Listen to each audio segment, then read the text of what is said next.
जय Hind and hello guys, स्वागत है आपका आपके अपने YouTube चैनल ज्ञानदेह होस्ट में। और इस वीडियो में मैं आपको बताने वाला हूं RRB JEE online form 2024 latest update के साथ में कैसे आपको फॉर्म भरना है उसके बारे में। जहां पर गाइस आपको ये भी बताया जाएगा कि आपके अभी तक कितने फॉर्म भरे गए हैं और किस जोन में यहां पर सबसे ज़्यादा फॉर्म भरे जा रहे हैं। साथ ही साथ लास्ट डेट अपडेट आपको बताया जाएगा कि इसमें फॉर्म भरने का लास्ट डेट क्या है। अभी तक यहाँ पर फॉर्म भरने की लास्ट डेट 29 अगस्त 2024 है। कोई ऐसा अपडेट नहीं आया है कि आपकी डेट आगे बढ़ेगी, इसलिए गाइज आपको जितना जल्दी हो सके फॉर्म को भर लेना है। आपकी आज की डेट 26 अगस्त 2024 है, तो यानी कि आपके पास 2 से 3 दिन ही है फॉर्म को भरने के लिए, तो जितना जल्दी हो सके फॉर्म को भर लीजिएगा। अभी यहाँ पर बात करते हैं कि आपके फॉर्म कितने भरेंगे, तो लगभग इसमें आपके 17 से 18 लाख फॉर्म अभी तक आज की डेट तक भरे जा चुके हैं। एंड जोन वाइज किसके अंदर कितने आए हैं उसके लिए अगर आप वीडियो चाहेंगे तो मैं अलग से स्पेशल बना दूंगा। अभी बात करते हैं कि कैसे आपको इसमें अप्लाई करना है और जो आपके सामने प्रॉब्लम्स आ रही है लास्ट डेट के नज़दीक आने पर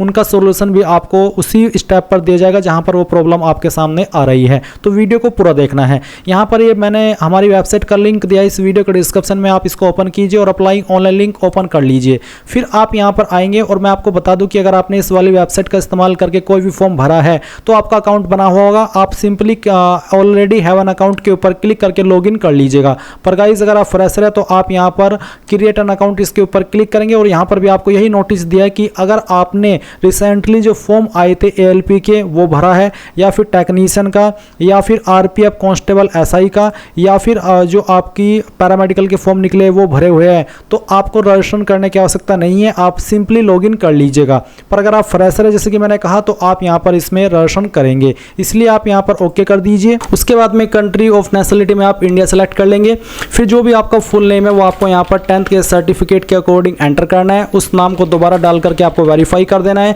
फिर पूछा कि क्या आपने 10वीं के बाद में कभी अपना नाम बदला है, अगर हाँ तो यस, नहीं तो आप नो करेंगे। फिर गाइस जो भी आपकी डेट ऑफ बर्थ है वो आप यहाँ पर कैलेंडर के ऊपर क्लिक करके सिलेक्ट कर लेंगे। जो भी आपका ईयर है पहले आपको वो सिलेक्ट करना होगा। फिर यहाँ से आपका जो मंथ है वो आप सिलेक्ट करेंगे और फिर आपका डे, तो आपका डेट ऑफ बर्थ आ जाएगा, उसको दोबारा सिलेक्ट करके वेरीफाई कर लेंगे। फिर आप आपका जेंडर सेलेक्ट करेंगे, उसको दोबारा सिलेक्ट करके वेरीफाई करेंगे।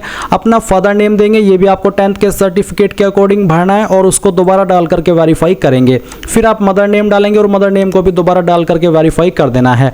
उसके बाद यहाँ पर अगर आपका आधार कार्ड बना हुआ है तो आप अपना आधार कार्ड नंबर डालेंगे और वेरीफाई यूजिंग आधार इसके ऊपर क्लिक करेंगे। पर अगर आपका आधार कार्ड नहीं है या आप आधार की इन्फॉर्मेशन नहीं देना चाहते, उसमें आपका नाम कुछ और है, तो आप I do not have Aadhaar card इसके ऊपर क्लिक करके यहाँ पर I do not have Aadhaar card इसके ऊपर क्लिक करिएगा। और फिर आप यहाँ पर अन्य कोई एक ID सेलेक्ट कर लीजिए जो कि यहाँ पर आपको दी गई, जैसे कि driving licence, passport, PAN, voter ID। तो जो भी आप अन्य ID देना चाहते हैं वो आप यहाँ पर सेलेक्ट कर ले और उसका नंबर यहाँ पर डाल दे। किसके द्वारा वो जारी हुआ है वो आप यहाँ पर सेलेक्ट कर ले, जैसे कि पैन कार्ड इनकम टैक्स के द्वारा जारी होता है, इनकम टैक्स डिपार्टमेंट, तो आप यहाँ पर वो एंटर कर दीजिए। उसके बाद में पैलेस ऑफ इशू, तो कहाँ से इशू होता है, ये मुंबई से इशू होता है, तो आप यहाँ पर इसको इस तरह से डाल दीजिए। फिर आप आपका ईमेल एड्रेस जो कि आप यहाँ पर रजिस्टर करना चाहते हैं वो भरिए और जनरेट ईमेल OTP पर जैसे ही क्लिक करेंगे आपकी ईमेल के ऊपर एक OTP जाएगा जो कि आपको चेक करके यहाँ पर डाल देना है। उसके बाद आप आपका मोबाइल नंबर डालेंगे और उसके ऊपर भी OTP जनरेट करने के बाद वो OTP यहाँ पर डाल करके वेरीफाई कर देंगे। फिर आप एक पासवर्ड बनाएंगे। पासवर्ड आपका कैसा हो उसका एग्जांपल आप देख लीजिए। पासवर्ड के अंदर इंग्लिश का कैपिटल लेटर, स्मॉल लेटर, कोई एक स्पेशल कैरेक्टर और साथ ही आपको डिजिट का इस्तेमाल करना है। तो कुछ इस तरह का पासवर्ड आप बना लेंगे और उसको दोबारा डाल करके वेरीफाई कर देंगे। फिर एक कैप्चा कोड डालेंगे और preview and create an account इसके ऊपर क्लिक करेंगे। तो गाइज जितनी भी इंफॉर्मेशन आपने भरी होगी अभी तक वो आपके सामने आएगी। जब आप उनको वेरीफाई कर ले कि हाँ सभी जानकारी सही है तब आप यहाँ पर इसको सबमिट करेंगे, यानी कि अपना रजिस्ट्रेशन कर लेंगे। मेरा रजिस्ट्रेशन ऑलरेडी हो रखा है, इसलिए अब मैं यहाँ पर होम पेज पर आता हूँ और आपको भी ऐसा ही आना है। जब आपका रजिस्ट्रेशन हो जाए और फिर आप ऑलरेडी हैव एन अकाउंट इसके ऊपर क्लिक करेंगे और जो नंबर या ईमेल एड्रेस अभी आपने रजिस्टर किया वो यहाँ पर डालेंगे। जो पासवर्ड बनाया है अभी आपने आपकी मर्जी का वो आप डालेंगे और एक कैप्चा कोड डालने के बाद लॉगिन के ऊपर क्लिक करेंगे। लॉगिन के ऊपर क्लिक करने के बाद आपके सामने ये वाला इंटरफेस आएगा। अभी आप यहाँ पर ऑनलाइन एप्लीकेशन के सेक्शन पर आएंगे और आप देख सकते हैं कि आपकी जेईई की वैकेंसी यहाँ पर आपको देखने को मिल रही है। तो आपको सबसे पहले ये सिलेक्ट करना है कि आपको किस आरआरबी के लिए अप्लाई करना है। अगर अभी तक आपने ये नहीं जाना कि कौन से आरआरबी के अंदर किस कैटेगरी में कितनी वैकेंसी है, तो एक बार यहाँ पर जो लिंक मैं वीडियो को डिस्क्रिप्शन में दिया हूँ इसको ओपन करके आप इस टेबल में आकर के देख लीजिएगा। और जिसके लिए भी फिर आपको यहाँ पर अप्लाई करना है वही आपको यहाँ पर आरआरबी सेलेक्ट करना होगा आपकी चॉइस के अकॉर्डिंग। फिर आप यहाँ पर टिक करेंगे एंड उसके बाद में आप नेक्स्ट के ऊपर क्लिक क्लिक करेंगे। अब यहाँ पर जो इन्फॉर्मेशन मैंने जो ALP का फॉर्म भरा था, टेक्नीशियन का भरा था, कांस्टेबल SI का भरा था और उस वक्त भरी थी, वो यहाँ पर फैच कर ली गई है। अगर आप फर्स्ट टाइम भर रहे हैं तो फिर आपको ये शुरू से भरनी होगी। इसमें देख सकते हैं मेरी जानकारी फैच है और कुछ जानकारी अभी यहाँ पर मैं आपको दिखाता हूँ। जैसे कि मेंटल स्टेटस आप बताएंगे मैरिड है अनमैरिड है, आपका रिलीजन क्या है वो आपको सेलेक्ट करना होगा। क्या जो छूट मिलती है फीस में, जैसे कि SC ST को 250 रुपये फीस पे करनी होती है और जो कि एग्जाम होने के बाद में वापस हो जाएगी, तो आप क्या वो चाहते हैं एग्जाम्सन, तो आप यहाँ पर यस कर दीजिए। मदर टंग आपकी मातृभाषा कौन सी है वो आप सेलेक्ट करेंगे और choice of language for examination आप किस लैंग्वेज में देना चाहते हैं वो लैंग्वेज सेलेक्ट कर लेंगे। आपकी बॉडी के ऊपर वो निशान जिससे आपकी बॉडी की पहचान होती है, निशान आपकी बॉडी के ऊपर कहीं पर भी हो सकता है, आप उस निशान के बारे में लिखेंगे। अगर नहीं है कोई भी निशान तो 9 मार्क लिख दीजिएगा। और अगर आपकी बॉडी के ऊपर जैसे कि यहाँ पर 2 मार्क देने हैं बॉडी के, तो अगर एक ही मार्क है तो सेकंड में आप 9 मार्क ही लिखिएगा क्योंकि ये भरना अनिवार्य है। उसके बाद आती है कास्ट कैटेगरी सर्टिफिकेट की जानकारी। तो मैंने यहाँ पर इस फॉर्म को ऐसे से भरा है, तो मैं यहाँ पर आप यहाँ पर देख सकते हैं कि आपको कम्युनिटी देखने को मिल रही है, तो आप आपकी कास्ट कैटेगरी सेलेक्ट कर लेंगे। फिर आपका कास्ट कौन सा है वो कास्ट आप यहाँ पर लिखेंगे। सर्टिफिकेट नंबर आपको यहाँ पर डाल देना जो कि आपको सर्टिफिकेट के ऊपर मिल जाएगा, और कौन सी अथॉरिटी के द्वारा ये जारी हुआ है। आपका जो सर्टिफिकेट है वो आपको देखना है और उसमें जहाँ पर नीचे मोहर लगी हुई होती है, जहाँ पर साइन हुए होते हैं, वहीं पर सक्षम अधिकारी के बाद में लिखा होता है एक पोस्ट का नाम। तो जिस भी पोस्ट के अधिकारी ने उसको जारी किया है वो पोस्ट आपको यहाँ पर सेलेक्ट कर लेनी है। अगर इसमें ना हो तो आप यहाँ पर देख सकते हैं कि अदर का ऑप्शन है, नहीं है तो, बल्कि अदर का ऑप्शन इसमें नहीं दिया तो आपको इसमें पोस्ट ही देखनी होगी। जैसे कि अगर आपके तहसीलदार द्वारा जारी हुई है तो आप यहाँ पर तालुका मजिस्ट्रेट ये सिलेक्ट कर सकते हैं। और जो भी है बेसिकली आपके सर्टिफिकेट के अकॉर्डिंग जिसने आपका सर्टिफिकेट जारी किया है वो पोस्ट आपको सिलेक्ट करनी होगी। कौन सी स्टेट के द्वारा जारी हुआ है वो आप सिलेक्ट करेंगे, किस डेट में जारी हुआ है वो डेट सेलेक्ट करेंगे। और उसके बाद में क्या जो free rail travel pass for the exam है, क्या आप उसको अवेल करना चाहेंगे, लेना चाहेंगे। अगर हाँ तो यस, नहीं तो आप नो करेंगे। आपका नज़दीकी रेलवे स्टेशन कौन सा है वो आप डाल देंगे। और साथ ही साथ यहाँ पर जो आपका कास्ट सर्टिफिकेट है वो भी आपको अपलोड करना है। अपलोड डॉक्यूमेंट के ऊपर क्लिक करने के बाद में, और जो भी आपकी फाइल है वो आपको PDF फॉर्मेट में यहाँ पर अपलोड करनी है और फिर सेव कर देना है। उसके बाद आपके सामने यहाँ पर आपका पोस्टल एड्रेस आएगा, तो एक तरफ है प्रेजेंट और दूसरी तरफ है परमानेंट एड्रेस। तो जो भी है वो आप यहाँ पर भरिए। पहले स्टेट सेलेक्ट कीजिए, फिर डिस्ट्रिक्ट, उसके बाद में जो आपका एड्रेस है वो यहाँ पर डाल दीजिए। आपका टाउन सिटी कौन सा है वो आप यहाँ पर लिख दीजिए और आपका पिन कोड भी डाल दीजिए। अगर आपका प्रेजेंट और परमानेंट एड्रेस एक ही है, अलग अलग नहीं है, तो यहाँ पर नीचे टिक कर दीजिएगा। अलग है तो अनटिक करके अलग से परमानेंट एड्रेस भरिए और सेव कर दीजिए। अब गाइज आप जैसे ही सेव करने के बाद नेक्स्ट के ऊपर क्लिक करेंगे तो यहाँ पर आपके सामने कुछ एक्स्ट्रा इन्फॉर्मेशन आएगी। जैसे कि सवाल पूछे कि क्या आप एक्स सर्विसमैन है, अगर हाँ तो यस, नहीं तो आप नो करेंगे। अगर आप विकलांग है तो आप यस करिए, नहीं तो यहाँ पर भी आपको नो करना है। अगर आप EBC यानी कि इकोनॉमिकली बैकवर्ड क्लास से आते हैं तो यस करिए, नहीं तो यहाँ पर भी नो करना होगा। क्या आप एक रेलवे के जो सर्विंग एप्लीकेंट है वो है, यानी कि ऑलरेडी रेलवे के अंदर जॉब कर रहे हैं, अगर हाँ तो यस, नहीं तो यहाँ पर भी आपको नो करना है। करंट एम्प्लॉयमेंट अगर डिटेल इसमें कोई है जैसे कि सेंट्रल गवर्नमेंट, स्टेट या फिर किसी प्राइवेट कंपनी में काम करते तो वो सिलेक्ट कर लीजिए, नहीं तो आप नॉट एप्लीकेबल के ऊपर टिक करेंगे। उसके बाद यहाँ पर आपको बैंक की डिटेल देनी है जो कि फीस रिफंड के लिए काम आएगी।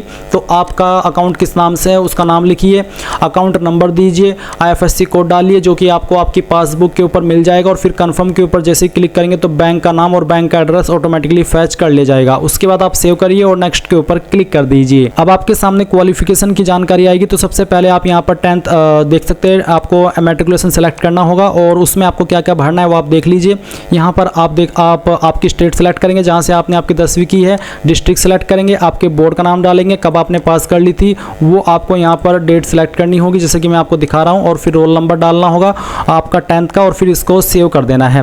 फिर आप यहाँ पर जो आपकी सेकंड क्वालिफिकेशन है वो यहाँ पर ऐड करेंगे, ऐड के ऊपर क्लिक करके। इसमें आपको जैसे बताना कि आप 3 ईयर डिप्लोमा के माध्यम से अप्लाई करें, डिग्री इन इंजीनियर या फिर बैचलर ऑफ साइंस, तो जिसके भी माध्यम से कर रहे हैं वो आपको सेलेक्ट कर लेना है। फिर आपको आपका डिसिप्लिन सेलेक्ट कर लेना है, सब स्ट्रीम जो भी है आपका वो यहाँ पर डाल दीजिए, नहीं है तो खाली छोड़ दीजिए। स्टेट आपकी जो है वो सेलेक्ट कर लीजिए, डिस्ट्रिक्ट आपको सेलेक्ट कर लेनी है। आपको आपकी जो यूनिवर्सिटी है या फिर कॉलेज है उसका नाम आपको यहाँ पर एंटर करना है।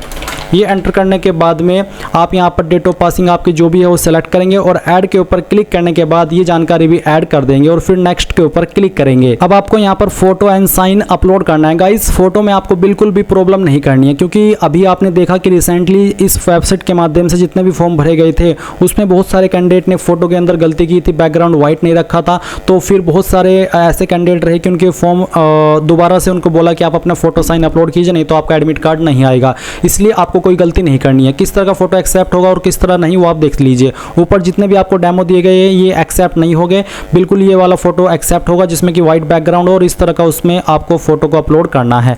तो ये चीज़ ध्यान दीजिएगा। और यहाँ पर गाइज मैं आपको बता दूं कि यूट्यूब के ऊपर काफ़ी सारी वीडियोस मिलेगी आपको कि कैसे फोटो अपलोड करना है, किस साइज में बनाना है, तो वो आप देख लीजिएगा, आपको वहाँ से क्लैरिफिकेशन मिल जाएगा। तो उसी के अकॉर्डिंग आपको यहाँ पर फिर आपका जो भी फोटो है वो अपलोड करना है। मैं इस फॉर्म को डेमो के लिए भरा हूँ, तो मैं एक यहाँ पर रैंडम फाइल सिलेक्ट कर लेता हूँ और फिर मैं इसको ओपन करता हूँ। ओपन करने के बाद आप जानेंगे कि आपका फोटो का साइज 30 से प्लस KB रहना चाहिए और 70 KB के बीच में होना चाहिए। तो मैंने यहाँ पर एक ये रैंडम फाइल सिलेक्ट की। अब अगर आपको इसको जूम इन और जूम आउट करना चाहते तो कर लीजिए, नहीं तो आप इसको राइट के आइकन के ऊपर क्लिक करेंगे और इसके ऊपर क्लिक करने के बाद देखेंगे कि फाइल यहाँ पर आ चुकी है। तो इस तरह से आपको ये अपलोड करना है। फिर साइन अपलोड करेंगे। साइन का साइज भी 30 से 70 KB के बीच में रखा है, डायमेंशन भी आप यहाँ पर देख सकते हैं। तो इस तरह से आप इसको कर देंगे और फिर सेव कर दीजिएगा। अब गाइज यहाँ पर आपके सामने प्रेफरेंसेस का ऑप्शन आ जाएगा। तो यहाँ पर प्रेफरेंसेस है एलिजिबल पोस्ट जोन। तो जैसे कि यहाँ पर NWR जूनियर इंजीनियर जिस RRB से मैं अप्लाई कर रहा हूँ उस RRB में यहाँ पर मैं इन सभी के लिए एलिजिबल हूँ। तो मुझे जिसके लिए जो प्रेफरेंस देनी है, यानी कि जिसको जिस नंबर पर रखना है, मैं उसके ऊपर पहले टिक करूँगा। तो इस तरह से आपको आपके इंटरेस्ट के अकॉर्डिंग इनको प्रेफरेंसेस दे देनी है। और अगर आपको किसी दो को ही देनी है, किसी एक को ही देनी है, तो आप यहाँ पर उसको कट करके हटा सकते हैं। उसके बाद आप यहाँ पर आएंगे और इसके ऊपर टिक करेंगे। इसके बाद सिलेक्ट एलिजिबल एग्जाम ग्रुप। तो आप किस एग्जाम ग्रुप में जो आपका ग्रुप है वो चाहते हैं। तो आपको मैकेनिकल एंड अलाइड इंजीनियरिंग या फिर इलेक्ट्रॉनिक्स, यानी कि किन से जुड़े हुए आप क्वेश्चन चाहते हैं आपके एग्जाम के अंदर, तो वो आप यहाँ पर सिलेक्ट कर लीजिएगा। उसके बाद आप यहाँ पर देखेंगे एक candidate processing more than 1 minimum educational qualification. तो बेसिकली उसके बारे में आपको बताया कि इससे क्या प्रभाव पड़ेगा। अब आप I understand and I agree इसके ऊपर क्लिक कीजिए। फिर आप डिक्लेरेशन देखेंगे, यहाँ पर टिक करेंगे और आपने किस डेट में इस फॉर्म को भरा है वो आपको यहाँ पर देखने को मिलेगी और कहाँ से भरा है उस पैलेस का नाम आपको लिखना है और फिर प्रीव्यू एप्लीकेशन के ऊपर क्लिक करना है। अब आपने जो भी जानकारी भरी है वो आपके सामने है। आप इन सभी को चेक करने के बाद यहाँ पर टिक करेंगे और सबमिट कर देंगे। सबमिट करने के बाद आपको बोला जा रहा है कि इसमें बाद में आपको करेक्शन का मौका नहीं मिलेगा, इसलिए अच्छी तरीके से श्योर होकर के आप यहाँ पर सबमिट कीजिए। और सबमिट करने के बाद में यहाँ पर फॉर्म आपका सबमिट हो जाएगा। अब आपके सामने जो फीस का ऑप्शन है वो आ जाएगा। आप किस माध्यम से फीस जमा करना चाहते हैं, SBI विद पे विद SBI ई-पे या फिर पे विद CSC वॉलेट। तो जिस भी माध्यम से पे करनी है वही आप सिलेक्ट कर लीजिए, फिर यहाँ पर टिक कीजिए और प्रोसीड कर दीजिए। अब आपको यहाँ पर पेमेंट के ऑप्शन मिल जाएंगे जिसमें कि UPI भी है, इंटरनेट बैंकिंग भी है, डेबिट कार्ड भी है। तो मैं आपको प्रेफर करूँगा कि अगर आपके पास नेट बैंकिंग है तो नेट बैंकिंग के माध्यम से जमा करें और UPI का इस्तेमाल रात में मत करें, दिन में कीजिएगा क्योंकि उस वक्त सर्वर डाउन रहता है। तो आप यहाँ पर किसी भी माध्यम का इस्तेमाल करके जैसे ही फीस जमा कर देंगे और वो अपडेट हो जाएगी तो आप अपने फॉर्म का फाइनल प्रिंट ले पाएंगे एप्लीकेशन स्टेटस में जा करके। तो इस तरह से आप लोग इस फॉर्म को भरेंगे। आई होप ये प्रोसेस आपको पसंद आया होगा। So thanks for watching. जय